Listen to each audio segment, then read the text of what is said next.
Hello, আসসালামু আলাইকুম দর্শক, কেমন আছেন সবাই? আমি আপনাদের সবার প্রিয় মুক্তা পারভিন ফ্রম দ্য চ্যানেল মুক্তা পারভিন। বেশ কিছুদিন হলো আমি আমার চ্যানেলে কোনো ভিডিও আপলোড করতে পারি না, বিভিন্ন কারণে সময় করে উঠতে পারিনি। তো আমি এখন চিন্তা করেছি আমি আমার দর্শকদের জন্য, আমি আমার ভিউয়ার্সদের জন্য আমার এই ব্যস্ত শিডিউল থেকেও আমি কিছুটা সময় আমি আপনাদের জন্য বের করব, যেন আমি আপনাদেরকে মজার কিছু ভিডিও দিতে পারি। আজ আমি আপনাদের জন্য নিয়ে এসেছি মজাদার লোভনীয় কামরাঙ্গা ভর্তা।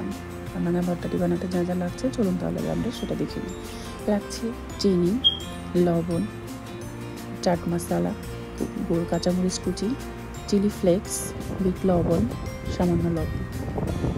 এবার আমি কামরাঙ্গাগুলোকে পরিষ্কার করে ধুয়ে তারপর সাইডের অংশটাকে কেটে ফেলে দিয়ে এটাকে আমি ছোটো ছোটো করে পিচ করে নিই। এটাকে আমি খুব বেশি পাতলা করবো না, আবার খুব বেশি মোটাও করবো না, একটা মিডিয়াম সাইজে কেটে নিই। এবারে একটা পরিষ্কার বলে কামরাঙ্গাগুলোকে নিয়ে যে মশলাগুলো আমি আপনাদেরকে দেখিয়েছিলাম সেটাকে সব একে একে দিয়ে দিব এর উপরে। মশলাগুলো অবশ্যই সাবধানে দিতে হবে, এর মধ্যে যেহেতু চিলি আছে, চিলি ফ্লেক্স আছে, সো এগুলো আমাদের চোখের মুখে বা হাতে লাগলে বেশ কষ্টদায়ক হবে।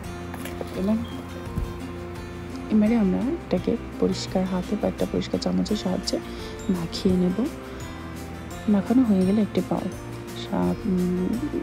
বলে আমরা এটাকে পরিবেশন করব। দেখুন দর্শক, কামরাঙ্গা ভর্তাটি দেখতে কিন্তু অনেক লোভনীয় লাগছে। এটা দেখতে যতটা মজাদার লাগছে, এটা খেতে কিন্তু তার থেকে অনেক বেশি মজাদার। আমার এই রেসিপিটা আপনারা যারা ট্রাই করবেন অবশ্যই আমাকে কমেন্ট বক্সে কমেন্ট করে জানাবেন কেমন লেগেছে। আশা করছি আপনাদের সবার কাছেই ভর্তাটি ভালো লাগবে, আমাকে জানাতে ভুলবেন না কিন্তু। আর দেখা হচ্ছে পরবর্তী কোনো একটি ব্লগে।